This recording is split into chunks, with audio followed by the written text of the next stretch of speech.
And we are live. This is Overtime on OSN. Lieber Sage and Tanner Ryle with you. And the Ottawa Senators make it 4 in a row with a victory over the Pittsburgh Penguins. Wish you had a stuck with your original 3-2. I know. I listened to you. I shouldn't have done that. I know. First mistake. Listen, there are lessons to be learned here. And that is the first lesson. You don't always have to listen to me. But this was a really good performance by the Ottawa Senators. In fact, as the third period was going along, there was a thought in my mind, like this might be the best game they've played this year. And I know that I've said that, and the score didn't reflect it, but man, oh man, this team was really, really good tonight. And the first goal that Pittsburgh scored, I mean, Nick Jensen just like goofballed it. Like it was, it's a 2-on-2. Actually, it's not, because Jensen just played it really poorly.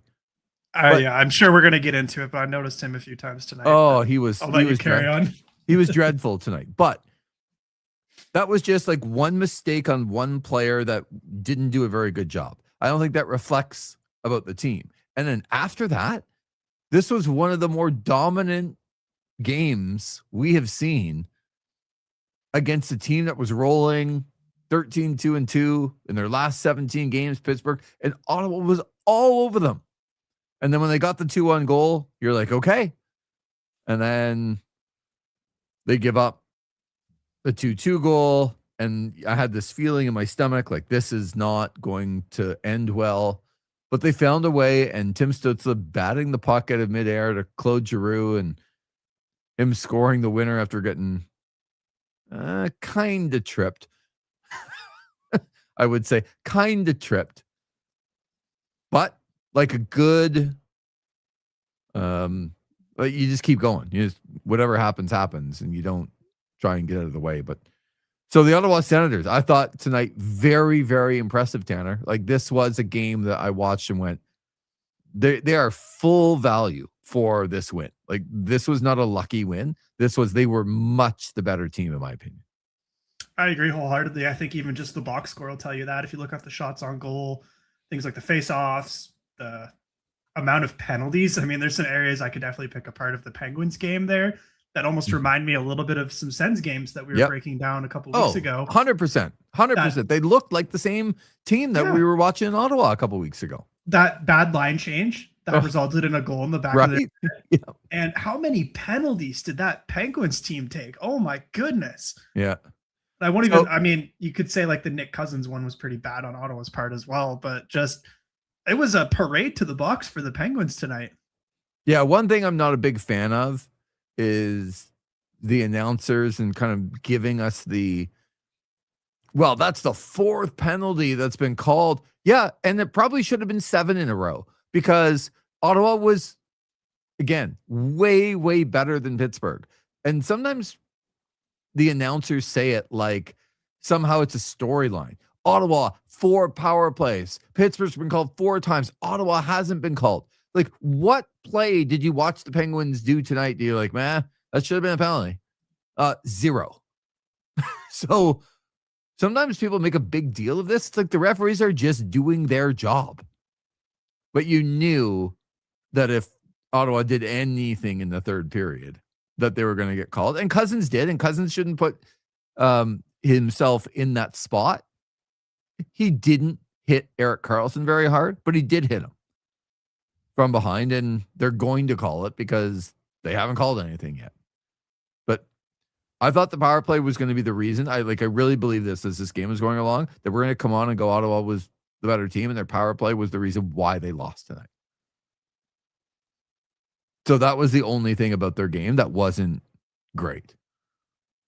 But you must have been like that Stützle batting it out of the air to Giroux was crazy.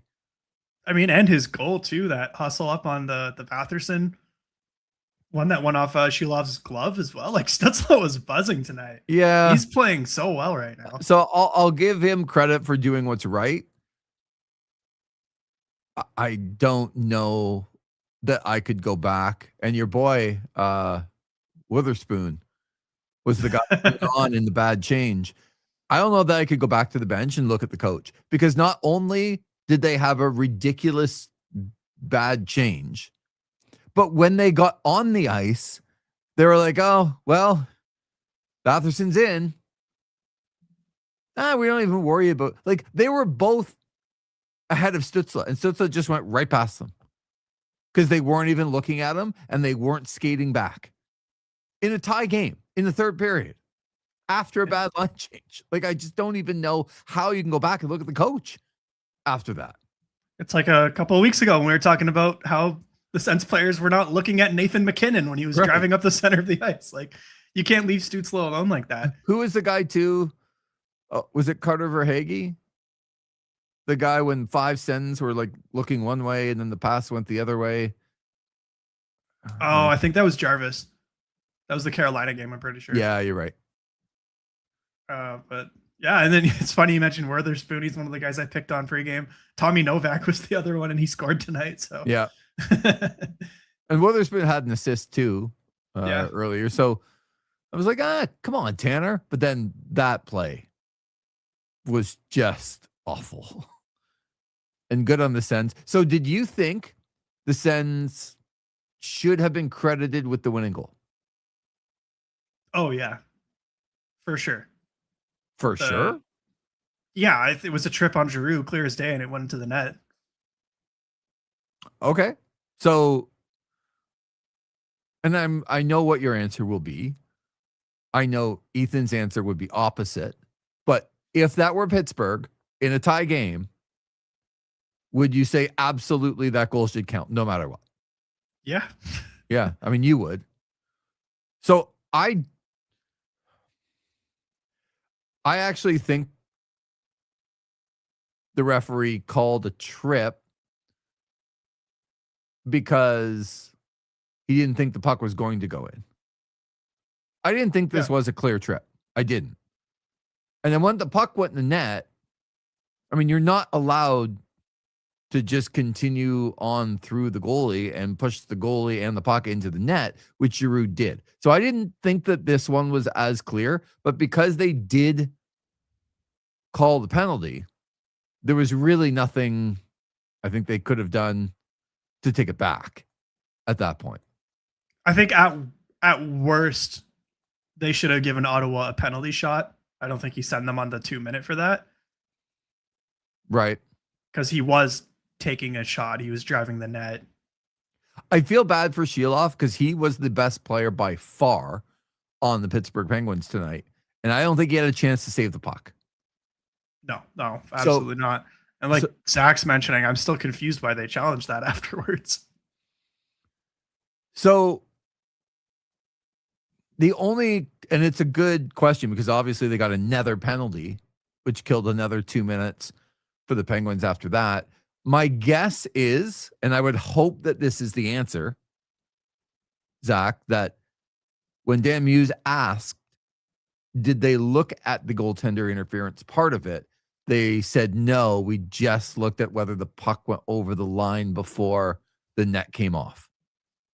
And if they were told that by the referees, then what do you do if you're Dan Muse? It's the winning goal with 5 minutes to go. And I didn't think it was clear cut either. But once they called the trip, look, Ottawa deserved to win tonight 10 times over. They played that game 10 times. Ottawa should win 10 times. That's how well they played. I'm sitting here saying it might have been their best game of the year. But I would hate to lose on a goal like that. That's all. Because if that were Linus Ullmark, and I know, here we go. No, I would absolutely say it would count. A fair goal is a fair goal. Come on, give me more credit than this. No, I won't, Ethan. Because if that were Linus Ullmark, and Linus Ullmark was pushed into the net by Evgeny Malkin on a very, very slight tripping call, where I still think Giroux tripped up himself more than he actually got tripped, you would be screaming from the mountaintops that they lost this game 3-2 because of a because of a call like that. Because Ullmark would not have had a chance to make a save. That's my only point. It's not that Ottawa didn't deserve to win.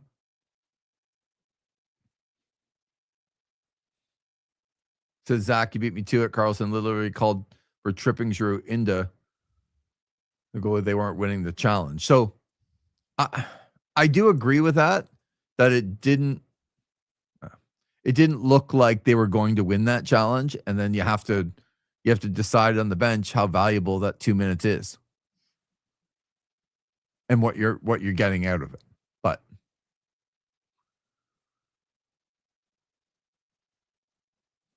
Ethan's still yelling. What else did you like about this team tonight? I mean, I got to give a bit of credit to Michael Amadio with that first goal, his first in 24 games. Love the way he pickpocketed it right out of Evgeny Malkin and put it into the back of the net. Feel like he's been one of the most consistent Senators since we started doing this show a couple of weeks ago. And he's been getting rewarded with everything except for the results and getting onto the score sheet. So really nice to see him pot one. Yeah, I would agree that I thought he played well. But again, this is where you and I differ. It's a nice play, but what the hell was Malkin doing? Like, he got the puck and he tried to like backhand it up the middle to clear it, but not even right away. Like, he was trying to be very, very cutesy instead of just clearing the puck. You got to take advantage of that. And Jensen's, agreed. Amadio's got a great stick to get in there.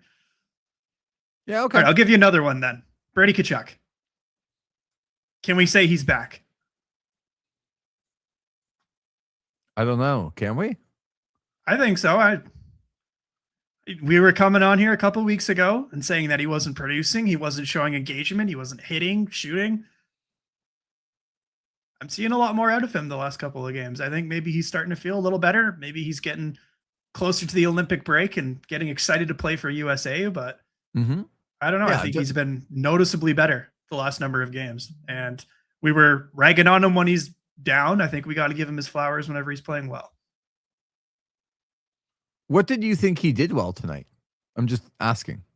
It was more of the smaller things like the shooting and the physicality for me tonight. Of course, he doesn't get on the score sheet, but 3-game point streak coming into tonight, I'll give him a bit of slack there. Yeah. Like, it's not all about whether you get on the score sheet, but he had no points. He was a -1. He had 2 hits.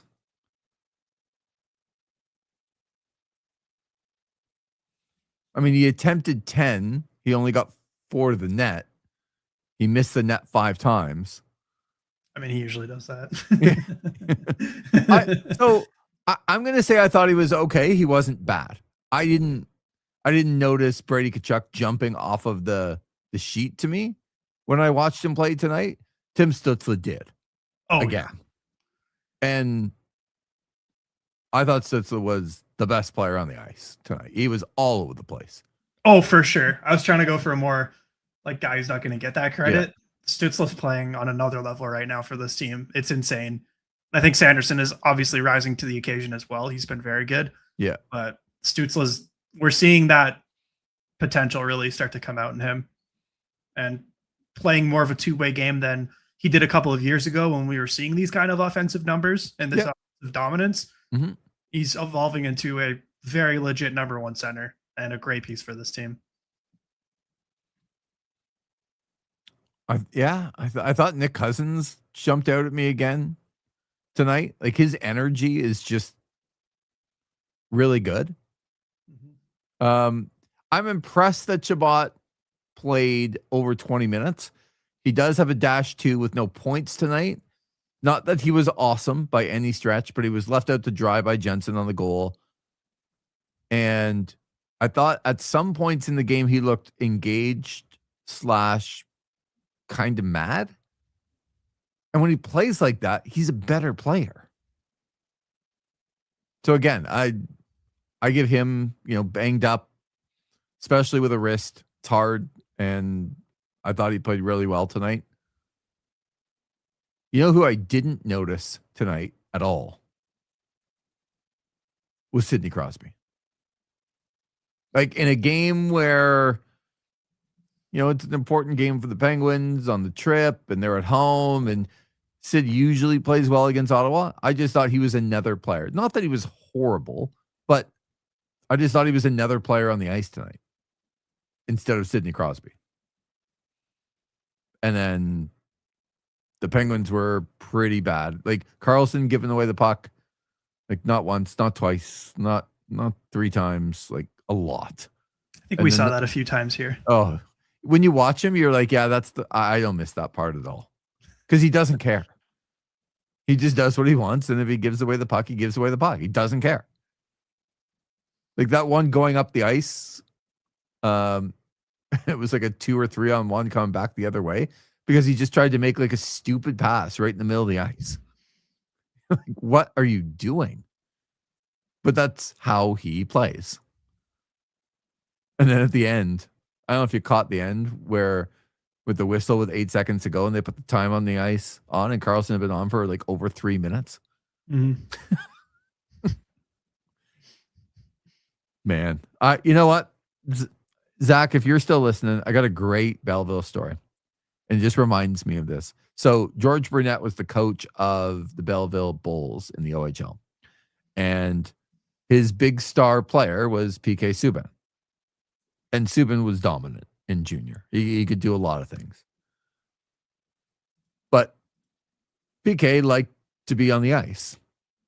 And so there was one time where they're yelling at him, like they're screaming at him at the bench. Like, come on off. The coach is yelling. The players are kind of yelling. And he goes up and he goes right by the bench. And you can't see my hand. You can see my hand, Tanner, but everyone else can. They're kind of just, PK does the, don't worry, guys. I got it. Like, I'm just going to stay on. And he stayed on for like an incredible amount of time. He goes off the ice and George Burnett is giving it to him. Like, I mean, giving it to him. And he benches him. And he literally points down. He's like, get to the end of the bench. And PK Subban sat on the end of the bench for the next, I don't know, 4 or 5 minutes. Like, you're not going to do that to me. And then George Burnett, and then the Belleville Bulls got a power play. And you could see. He was just like, and he looked down. He kind of looked down, and he just did the slightest head nod. Like, get on the ice, you stupid. And PK went back out for the power play, and he was on for at least 2.5, 3 minutes at that point. But it was like, because he knows, he's like, I can try and be the tough guy and try and be the disciplined guy, but everyone knows he should be on the ice at the power play. So get on the ice at the power play. Z Gibbons says Batherson's shot selection going for the glove on the second goal was smart. Stützle was unreal in burying it. Absolutely. To be able to do that, knowing that there probably would be a rebound. But if you watch, like I did the rewind a couple times on that play to see how poorly, like they didn't take a stride. Like not a stride, both defensemen when they came on the ice after the bad change. They just watched. Like, when football players say that, sometimes the hardest day is Monday because you go into the tape room and like you watch film with everybody and everyone sees like how bad you are, how lazy you are, or, you can see it on the tape. That would be one that I just, that would be a hard one to watch the tape. Yeah. Go explain it to Sid. Explain what you're doing there. Right. Especially with those guys, right? Mm-hmm. Like with those guys, like how do you go back and look at them? But I didn't notice Sid tonight. I noticed Malkin more. I would agree to that. Yeah. And I know they were matching Sid's lineup with Cousins, Kachuk, and Greg to try and play the matchups a bit. But I do think Green got a Pinto on quite a bit against him, which probably says more about Pinto. I mean, we've seen what he's been doing a lot lately with your McKinnons and your Crosbys, and it's a great player to have on your team. Not someone you want to trade away for, say, a certain goalie out of Minnesota. But I digress. So you're bringing him up without saying his name. Yeah, I won't say his name so he doesn't appear. Yeah, Joe Hendry will be very, very mad. So some good news, I think, on the out-of-town scoreboard. The Washington Capitals, they beat the Islanders 4-1. Yes, the Capitals are trying to get back up. They're pulling another team back in the Islanders. But the big one is the Buffalo Sabres beat Florida 5-3 in Florida tonight. And I believe, you can correct me if I'm wrong, that game was 3-3 in the third period. Yeah, it was. And Buffalo scored twice in the third period and won that game 5-3. That's a big win for Buffalo and not a great one for Florida. Montreal and Minnesota tied at 3 with 5 minutes to go in that one in Minnesota as well. And then there are a couple of, like, the Leafs are in action tonight in Calgary. And the Frauds are leading the Avalanche 1-0 too.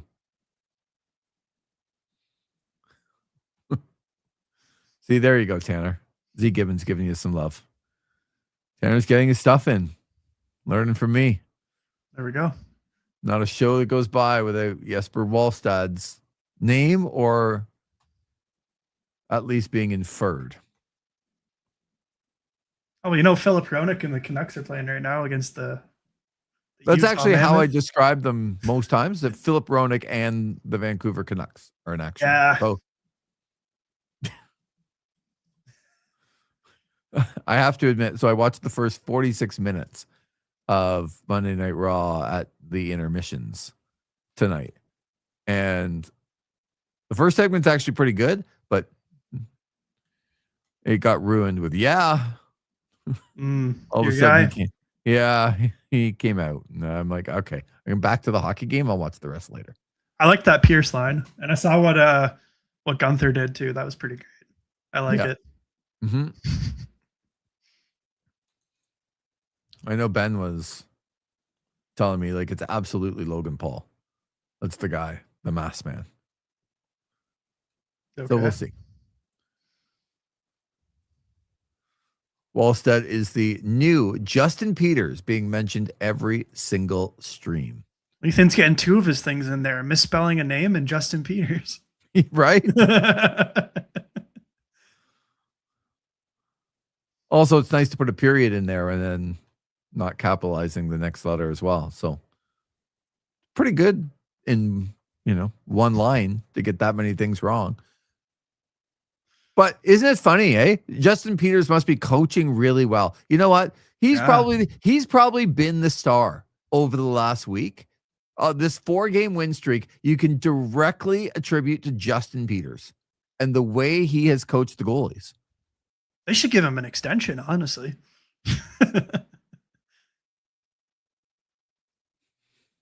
I think Zach agrees with that. Yeah.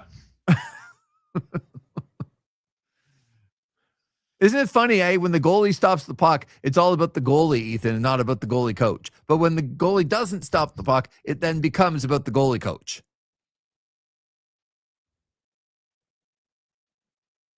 I want to point out that Olmark's goalie coach is still here and working with the team, so don't even. Boy. Don't even. Olmark's only played 2 of the last 4 games that they've won. Do you realize that?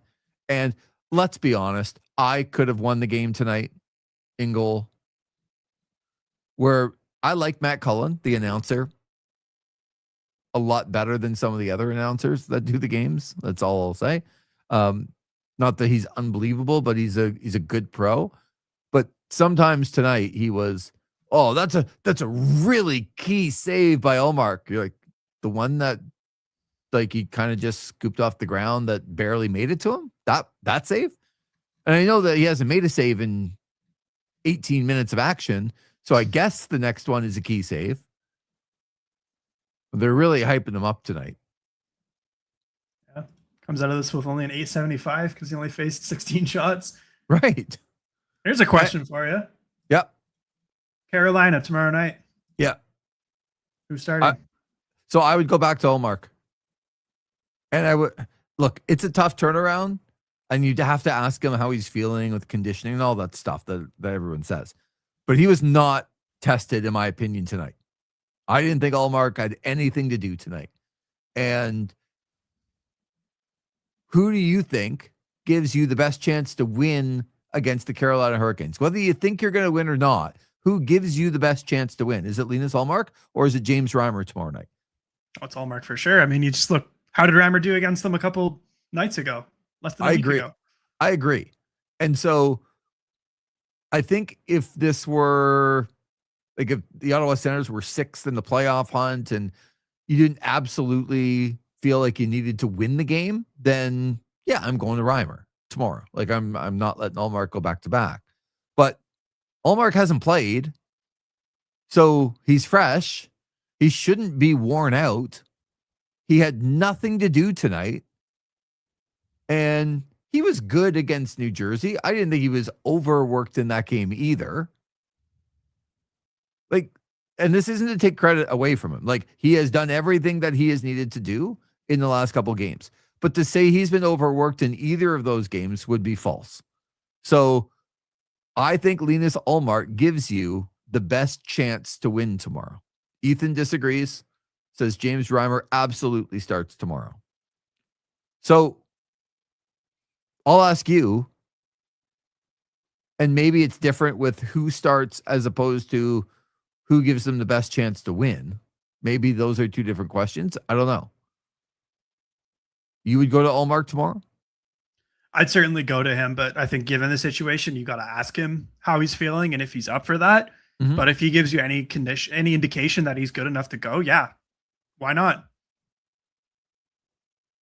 I think so too. I really do believe that if you start James Reimer tomorrow night in Carolina on the second half of the back-to-back, I think you're telling your team you don't think you're going to win.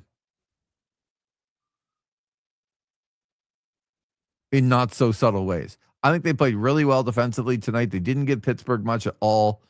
I think they're kind of zoned in. It looks like they want to play well for Linus Allmark in the 2 games that he has played. It looks like they care about playing well in front of him because they absolutely have. And to me, that's the bigger thing that is going to decide who wins the game tomorrow. It's not going to be Allmark or Reimer. It's going to be, can they play that the way that they did tonight? Yes. And not play the way that they did against Carolina a week and a half ago. Mm-hmm. Because that was one of the worst efforts we've seen this season. Yeah. But like I thought Colorado was dreadful when they played, but the point about they still stopped Colorado and Colorado had 6 shots with 35 minutes gone in the game. Look what they did to Pittsburgh tonight. Like the first shot on goal that Pittsburgh had in the second period was, I think, 13 or 14 minutes into the period. So Pittsburgh at home, 13-2-2 in their last 17 games, and Ottawa's holding them to no shots. Yeah, so this one would be an Allmark one. How are you feeling? Do you think you can go? And the one thing we know about Linus Allmark, I think he's fairly honest. I think he's going to give you the honest answer. By the way, the Canadiens and Wild now going to overtime. Tied. You want to bet Cole Caulfield's going to score that one? Yeah, exactly. But that's another point for Montreal. And that's a tough building, obviously. They just keep doing what they do to get points. Ethan says the Sens brought in James Reimer to back up Linus Allmark and has been a steady netminder for them. I wouldn't blame the loss to Carolina on Reimer, and I think he wants some revenge. Give it Reimer. You were so close, Ethan, to a mistake-free. But I don't care whether James Reimer wants it more. And James Reimer wants revenge because James Reimer didn't play well against Carolina before. Who gives them the best chance to win? They need points. And I would believe that the team feels that they are playing well for Allmark. and to be, frankly, even if they lose the game, you're probably just starting Allmark if he's healthy every game because that's our team. That's who we're playing for. Like, that's who's going to get us back into this. And you don't overthink it. But it's a really good question because obviously if Allmark was like really tested tonight and went to overtime and faced 38 shots, you're probably not going back to him. But I just don't know what he did tonight to say that he wouldn't or couldn't be ready to play goal tomorrow. Everyone else has got to play. Yeah, Brady Tkachuk, tough one, eh? Like, he's kind of hurt. Shabbat's kind of hurt. Maybe they should take the game off too. Got an interesting stat I've just come across on the timeline from our old pal Callum Fraser. He's put out, the Senators have allowed just 6 goals in the past 4 games. Nick Jensen and Thomas Chabot have been on the ice for 5 of the 6 goals. I was going to say, when you started to say that, I'm like, oh no, don't say all of them. Well, that's really good for the Jordan Spences of the world, right? Yeah. Yeah, look, I don't think Nick Jensen should be playing. I think Matt and Paolo gives them a better chance of winning right now. I just don't see enough out of Jensen for, and maybe it's his hip or maybe it's his bad play. I'm not sure. If it's his hip, I feel bad, but it doesn't matter what it is. He's not doing the job. He cost them. What game was it? It was like a minute to go and he went behind the net and just got, he didn't get the puck, he didn't get the body, and then they just walked out in front and scored. Is that the Red Wings one? Maybe, I don't remember. Fairly recent. But he was at fault for that. The goal tonight was, like, I have no idea what he was doing. So it's time for him to come out of the lineup. And I don't think Matt and Paolo's great, but I think he would be better than what you're seeing in Jensen. Especially on a third pair role. You throw Spence in the top 4, and maybe he can move the puck a little bit more for Chabot while he's dealing with the wrist. I think it makes a lot of sense, but I don't know what they're doing with Jensen. I know every coach has players that they like, especially the veteran types. Right. And, maybe they're trying to shine him up to trade him, but I don't think you're increasing his value at all right now by playing him. So no, I think Travis Green's trying to win with veterans, and it's just not going that way. I will say right now, it'd be shocking to me in the second half of back-to-back with travel against a very fast Carolina team that Jensen would play again tomorrow anyway. I'd be shocked. And then, with the gaff tonight, the positive about the gaff was that they got down 1-0. It not only didn't phase them, they just played better. Like, it didn't matter that Pittsburgh scored first. And they put up all the stats of teams, and Ottawa just didn't care. We are better than you, and we're going to play like we're better than you. And that's what they did tonight.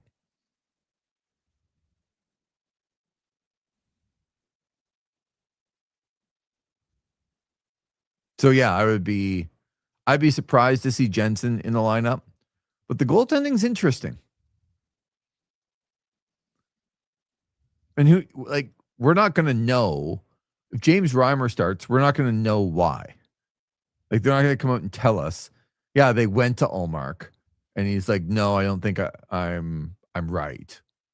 Or that they went to Allmark and said, are you healthy and ready to go? And they said yes, and then they still decided to go to James Reimer. They're not going to tell us.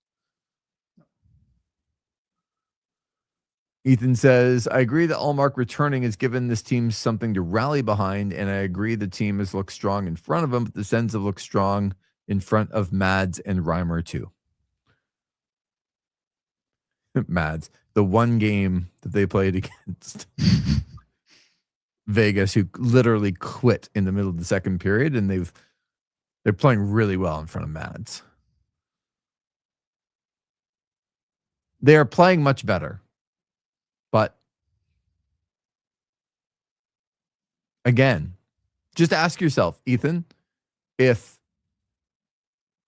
it's in the third period and it's a 1-1 game, do you have more confidence that Ullmark's going to stop the puck or James Reimer's going to stop the puck? And do you have more confidence about the team playing in front of a guy? I just looked up. I got to go see the box score here. I just looked up. St. Louis was leading 5-3 over the Predators. And all of a sudden it's 5-5 because Steven Stamkos and Ryan O'Reilly have scored. Huh. That game, I think, is still in overtime. The Canadians and Wild, 2:26 to go in overtime.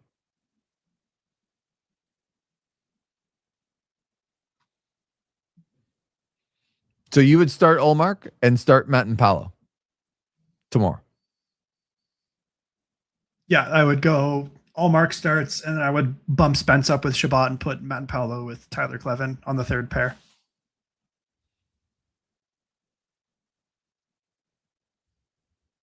I wonder if they put Matt and Paolo with Shabbat and leave those guys together at all. I wouldn't hate it.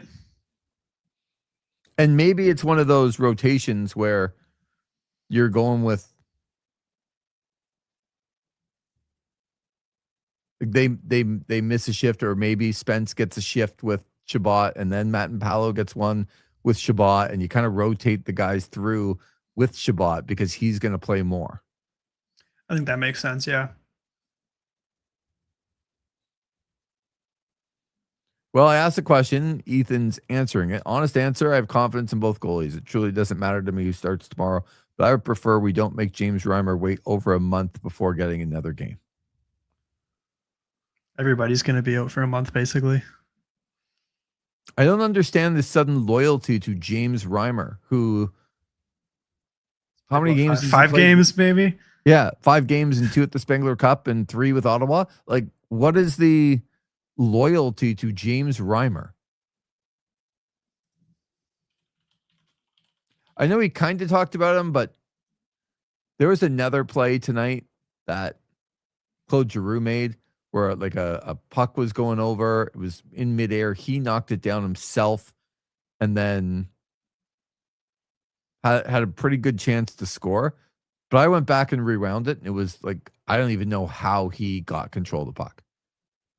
This guy, and then he did it again as Stützle batted the puck over on the game-winning goal, and he didn't have his signature unbelievable night in the face-off dot, but I'll tell you which face-off he won with 8 seconds to go after Pittsburgh called timeout. He just won the face-off, and Ottawa cleared the zone and won the game. It's fun hearing the Pittsburgh crowd rain the booze down when he was touching the puck after that goal, too. You know they don't like him in that building. Zach says, don't forget the Belleville game for James Reimer. And Ethan comes back with, no, forget that one, Zach. That wasn't a good one. Right. I thought he was talking about the Belleville game on now for a second, but no, James, they're playing one game in Belleville. Yeah. But Claude Giroux is going to make, I think, and I'm not trying to be negative when I say this, Sens fans, it's going to make another team really, really happy. However, can't say that right now. Well, not on a 4-game win streak. I don't want to hear that. I know you don't want to hear it, but they're still 7 points out of a playoff spot.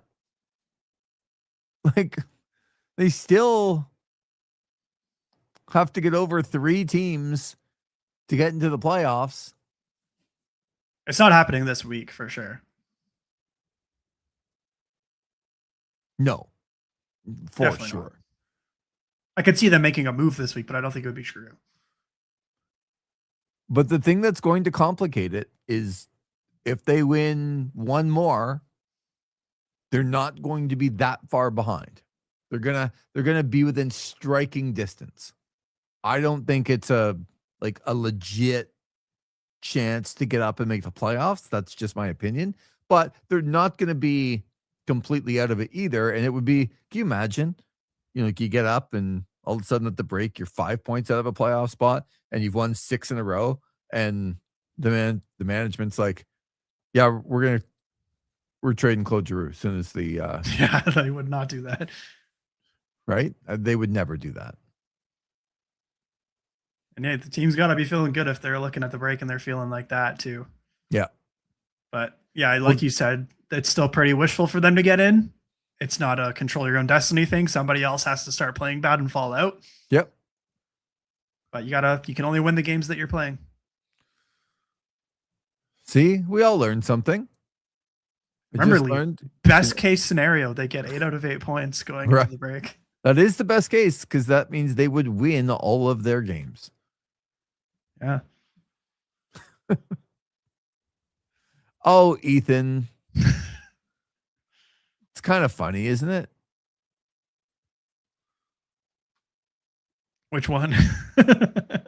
Yeah, exactly. That game has just ended. Who won? The Minnesota Wild. Oh, okay. Got a goal in overtime. And it was Kaprizov's 32nd of the year on the power play from my guy, Quinn Hughes. By the way, has a cool 50 assists so far this year. Whew, I've got him in fantasy. I'm loving that. 50. And since the Minnesota Wild traded for Quinn Hughes, they are the best team in the NHL. Since that day. How about that? I think Quinn Hughes is pretty good. Bill Guerin, GM of the year, maybe? Yeah, just throwing everything at it, right? Why not? It's working pretty well. Early goal from William Nylander as the Leafs out to a 1-0 lead in Calgary. Still 1-0 Detroit leading Colorado with 5 minutes to go in the second period. Ethan says if the Sens win their next 2 or even get 3 or 4 points, they have 25 games to make up 5 points, and that is very doable. But you're also counting on other teams losing more than they win, because if Boston plays at the same pace, they would still finish ahead of the Senators. It wouldn't matter. Right. So while I agree with you, Tanner, what Ethan's saying is like it's doable, like it's possible. For sure. Which, for sure. Yeah. And there is no room for like a 3-4 game losing streak at all. Right. And that's what they've dug themselves into, right? Like there is a big fear tonight that they are completely outplaying Pittsburgh and they're going to lose the game. And if that game's in November, December, you go, oh, okay, well, we played really well and that's it. But you can't afford to lose these games now. You've dug yourself into too big of a hole. You can't afford a 3 or 4 game losing streak in March. You won't be able to get out of it. So I thought tonight was just super important to win the game in regulation. And it sets you up for the rest of the week that if you can win one of the next 2 games, you're still going to feel pretty good about yourself going into the break. Like if they play okay tomorrow and lose to Carolina and come back and beat Philly, they're going to feel good. But they had to win tonight. And they got the job done. So as it currently sits,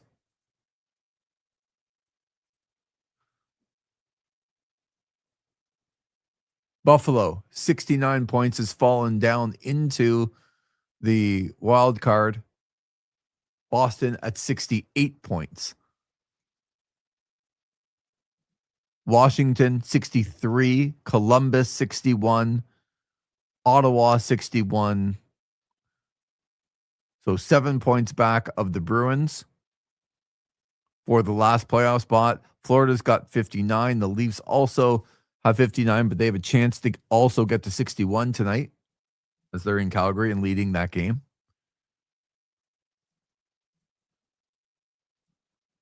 You might be able to get on the Flyers too, making them not feel very good about themselves. Like they might go in the Olympic break going, yeah, it's all over. They've lost 4 in a row.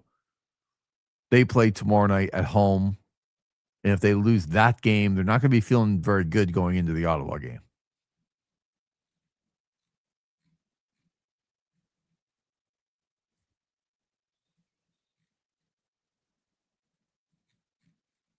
Ethan, to be clear, I did not say the Sens will do it. I'm simply saying it's doable. There's a difference. And I was backing you up, Ethan.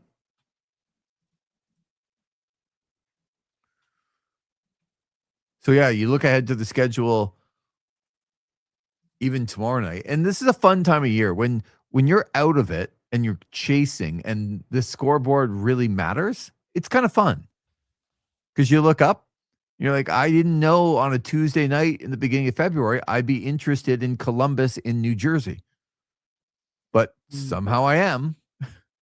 I didn't know that, a Washington, Philadelphia game. Well, I'm interested. Obviously, Ottawa's in Carolina, but Pittsburgh, after that bad effort, they're on Long Island tomorrow. The Leafs are in Edmonton tomorrow. Buffalo's in Tampa tomorrow. Like, it changes so quickly.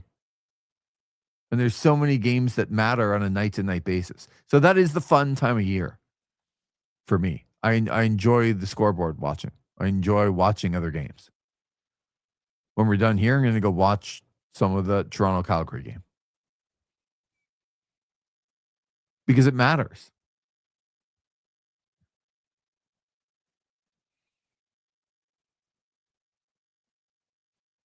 Ethan thinks the Philadelphia game is the most important one this week. They absolutely need to win that game heading into the break. I mean, I put a little bit more stock into tonight going into it, I think. Because you're playing a team that has been rolling a lot more and is actually in a playoff spot. But yeah, I agree. I think tonight's win sets you up to win one of the next 2 and still feel really good about yourself. Yeah. Now, I prefer it to be against Philadelphia as well because they're just below you in the standings and you can put some distance and not worry about them as much. For sure, I would prefer that. But the win tonight helps set up if you win one of the next 2 games. Like you've won 4 in a row. That means you'll have won 5 of 6. And you go into the break. They put the big graphic up. Sens with 6 guys going to the Olympics.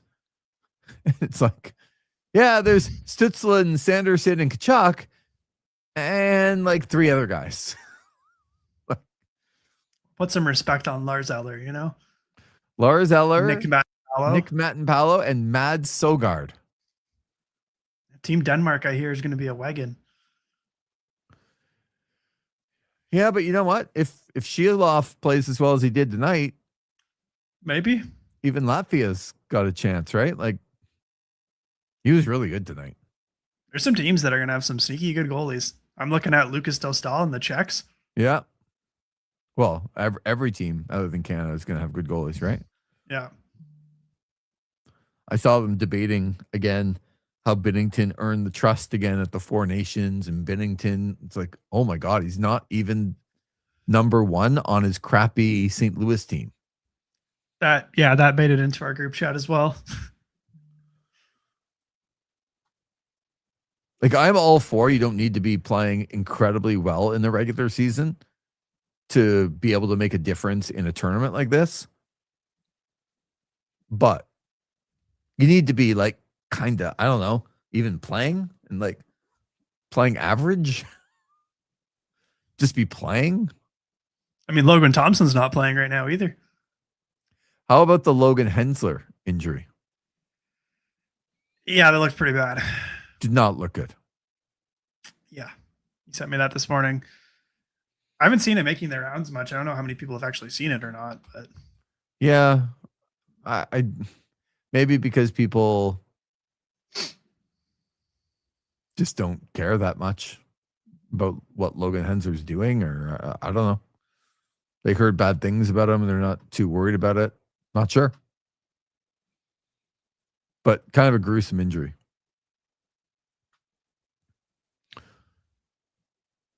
I won't put up your latest mistake, Ethan. I won't do that. Statistically, Logan Thompson's the third best goalie in the NHL behind 2 Russians. He'll be the best NHL goalie at the Olympics, and you want to start Binnington over him? Like, come on. What I have to go come on with is this is a reason take that I agree with Ethan. Like, come on. Ethan, I don't need you to be like rational on this show. To be back. That's what I want to know. What's that? Thompson's out right now. Yeah, it's the Olympic nursing and injury. I'm curious. I'm gonna look it up when he's due back. But I saw it like because they also lost Lindgren the other night. It was Clay Stevenson that got the start for them tonight. Clay Stevenson.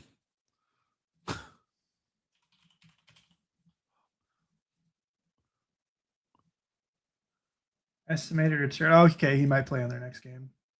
But he's on IR right now. Well, the good news for Binnington is he might get back in the net. Joel Holfer has now let in 3 in the third period. The Nashville Predators with a 6-5 lead. The old 6 goals on 26 shots for Joel Holfer. The 7.69 save percentage. Just in case you wanted to feel better about what Ottawa has done or not done. It's not very good, Joel.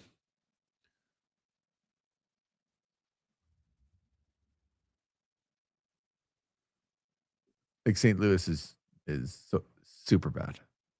Yeah. Like really bad. The amount of Robert Thomas noise I've been hearing in the last couple of weeks as well, or reading. It's crazy. And how do you feel about him? I mean, he's a great player, but I don't think he makes sense for Ottawa. He's a center. Number 1 center at that. But I'm sure if he's available, there's some teams that would pay a pretty penny for Robert Thomas. You think so? A couple teams I've thought about. Minnesota really wants a center. Imagine him with Kirill Kaprizov. But the other one I keep going back to is the Boston Bruins. Okay. Could you imagine a first line of Geeky, Thomas, and Pasternak? And to me, Robert Thomas feels like a Boston Bruin type player. He does feel like a Boston Bruin. And I think they've got some assets because of this little retool that they did. Look at that. Imagine, this is the funniest one I thought of. If they took the Toronto first round pick and Fraser Mintonen and sent that to St. Louis for Robert Thomas. Could you imagine the meltdown that Toronto would have? No. I mean, yes, I would love it. And I feel like St. Louis would have to consider that. That's a pretty good offer. Right. Yep. That's hilarious, actually. That'd be so funny, Lee.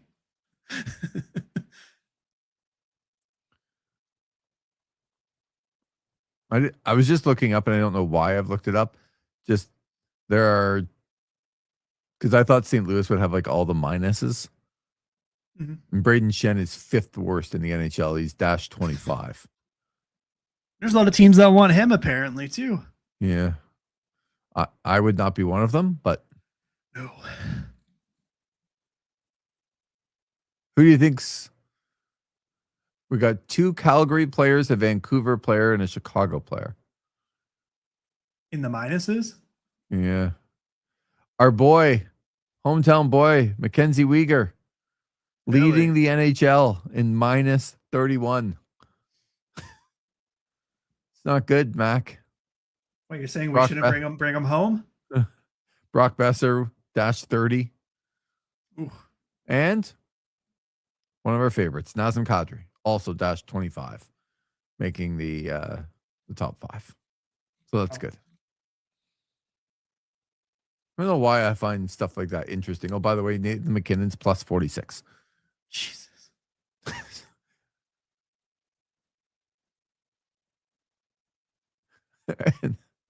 So if you want to see who's good in the NHL, plus minus goes like this. I'm not even going to say the players. Colorado, Tampa, Colorado, Colorado, Colorado. Colorado, Tampa, Colorado, Tampa, Tampa. I think Colorado and Tampa are pretty good. Yeah, and maybe we'll get a rematch of the Cup final from a few years ago. Oh, you know what? John Marino snuck in there into the top 10 Oh, there for you Utah, go. plus 33. That's actually insane. He's plus 33 on Utah?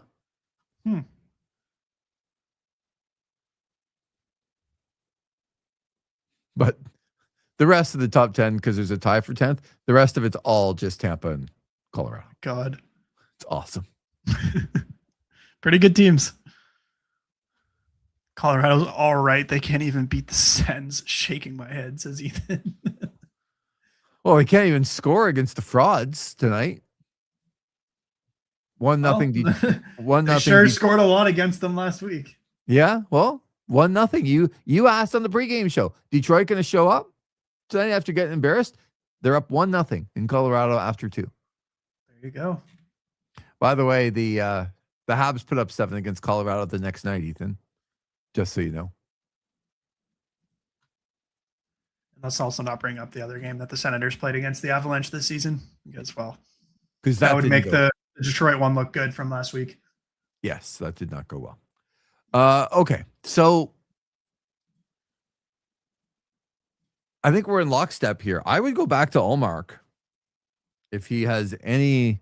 And to me, he should want in the net, unless there's something going on physically where, like, just his recovery because he hasn't played in a bit is not going to be able to bounce back after a flight from Pittsburgh to Carolina, which I'm still imagining. I don't know exactly, but probably be a good 90-minute flight. We have Google for that, but it's just not an easy recovery when you're getting in a plane right away sometimes for a goaltender. But I think he should want to play. I think he's the better option tomorrow. And would be about 90 minutes. Give or take. See, I just picked that out of midair. So I would start Ullmark. I, like you, would go to Matt and Paolo and take Jensen out. And the rest of it, I wouldn't touch a thing up front. Well, you're telling me Curtis McDermott isn't going to draw in? He will not against any team, let alone Carolina. He's still signed through next season, eh? Oh, see? Tanner, we're trying to be positive here. Okay, we are. We haven't seen him at all, so that's been a positive. See, that has been a positive. But yeah, we won't know, obviously, the changes because they're definitely not going to skate tomorrow morning. No, they will not. That's why we're not going to do a pre-show, because we're just going to be reiterating our same points from the last 58 minutes. Yep. But we will be back after the game tomorrow. This is overtime, and I'm telling you, people are going to be jacked up. If they find a way to beat the Carolina Hurricanes tomorrow and then have a chance to win 6 in a row going into Philadelphia on Thursday, beating a good Carolina team. Look, I don't think Vegas and Colorado played very well at all, but a couple of people have got a hold of me and said, oh, Ottawa's playing much better. Like, they beat 2 really, really good teams. I'm like, well, yeah, they did. Those teams played awful. But when you look at it now, if they're able to beat Carolina tomorrow, New Jersey's by far the worst team. Like, they have if they beat Carolina tomorrow and have a 5-game win streak, Vegas, Colorado, Devils. Yeah. But Pittsburgh, 13-2-2 in their last 17, Pittsburgh and Carolina. Like, that's an impressive 5-game win streak. Mm-hmm. So it's got the chance to get belief back. Because I wouldn't think that I would bet you right now, and maybe you can look this up, Ethan or Tanner. I would bet you right now, and I haven't seen it, that the betting line would be Carolina somewhere in like the minus 195 to 200. They will be a very heavy favorite tomorrow. Carolina not playing tonight. Ottawa playing tonight with travel. I would think Carolina would be somewhere in the minus 195 to minus 200 range. Don't see it on the NHL app just yet.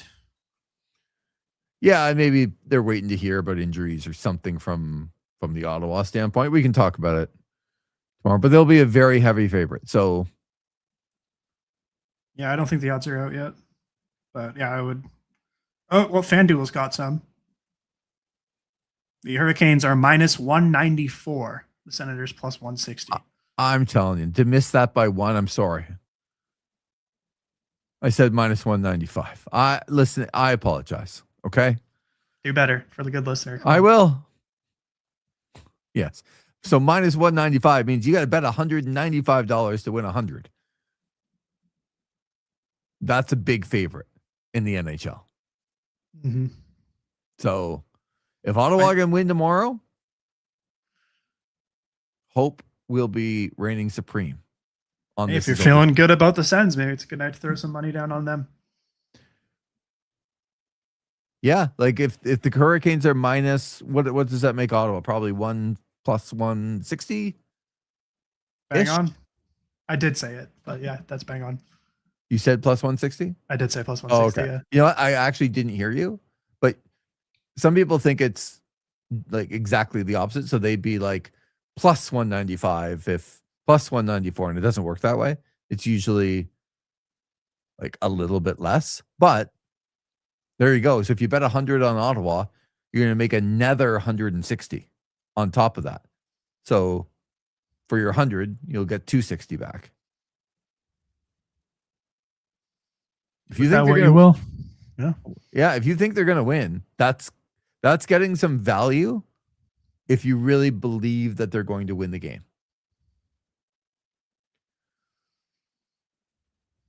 we will reconvene tomorrow night after the game on This Is Overtime on OSN. Thank you very much, Tanner. Fantastic work on the pregame and This Is Overtime.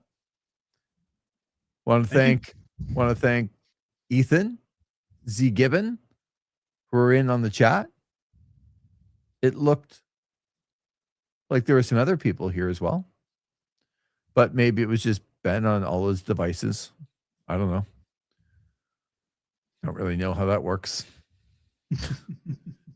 Why would you sign into 3 accounts at the same time? I don't know. But it's starting to get fun. When the Sens win and they're not like completely out of it, it's starting to get fun. So a lot of eyes will be on that game tomorrow night.